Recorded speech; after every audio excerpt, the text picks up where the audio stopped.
Écoutez, écoutez, petits et grands, jeunes oreilles et sages anciens, ce soir, laissez le vent du fleuve vous murmurer une leçon.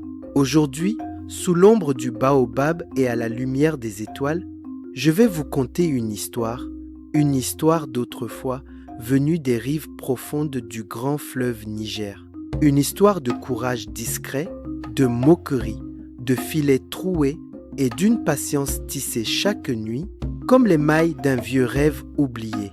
Écoutez donc, laissez votre cœur s'ouvrir comme une calebasse sous la pluie, car voici l'histoire de Tamba, le jeune pêcheur que l'on croyait perdu, mais que la persévérance a couronné de poissons et de respect. Il était une fois, au bord du fleuve Niger, là où l'eau chante sur les galets et où les oiseaux frôlent les roseaux au matin, vivait Tamba, un jeune garçon au regard franc et au cœur pur. Il était le fils unique de Kondji, un pêcheur respecté que le fleuve avait emporté une saison plus tôt, ne laissant que sa veuve et un vieux filet troué aussi percé qu'un tamis. Depuis ce jour, Tamba avait repris la pirogue de son père. Chaque matin, avant l'aube, il partait jeter ce filet usé dans les eaux silencieuses. Chaque soir, il rentrait bredouille, le cœur vide, le filet plus abîmé encore. Les autres jeunes du village, munis de filets neufs et d'hameçons brillants, revenaient avec des paniers pleins de poissons. Ils se moquaient. « Tamba, ton filet c'est une passoire. Regardez-le, il pêche des rêves, pas des poissons. » Tamba, blessé mais digne, ne répondait pas. Sa mère, ridée comme l'écorce d'un baobab, l'accueillait avec une calebasse de bouillie chaude. Un soir, voyant son fils particulièrement découragé, elle posa une main sur lui et dit « Mon fils, le fleuve n'aime pas les impatients. Répare ton filet chaque soir, petit nœud après petit nœud. Ceux qui respectent le rythme du fleuve reçoivent ses cadeaux. » Ces mots s'enfoncèrent en Tamba comme une graine dans la terre.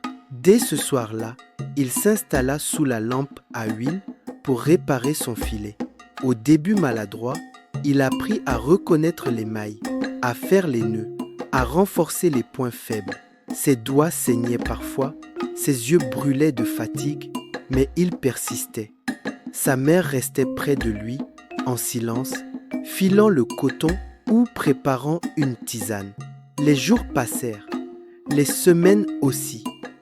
Peu à peu, le filet devint solide et dense, comme neuf.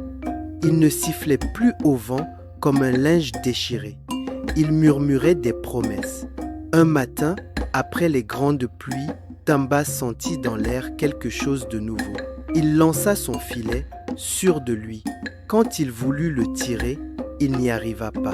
Il dut tirer de toutes ses forces afin de pouvoir sortir tous les poissons pris dans le filet. Une fois de retour, tous vinrent voir ce qu'ils qualifiaient de miracle. Ils étaient tous contents de voir autant de gros poissons brillants comme de l'argent. Le village accourut, les tambours résonnèrent, les femmes préparèrent un grand festin avec du gingembre, du piment et des feuilles de néré. Les enfants dansèrent et les anciens dirent « Tamba a dompté le fleuve ». Depuis ce jour, on ne se moqua plus de lui. Il devint un exemple pour les jeunes, une fierté pour les anciens, et dans chaque foyer, on enseigna à nouveau ce proverbe bambara.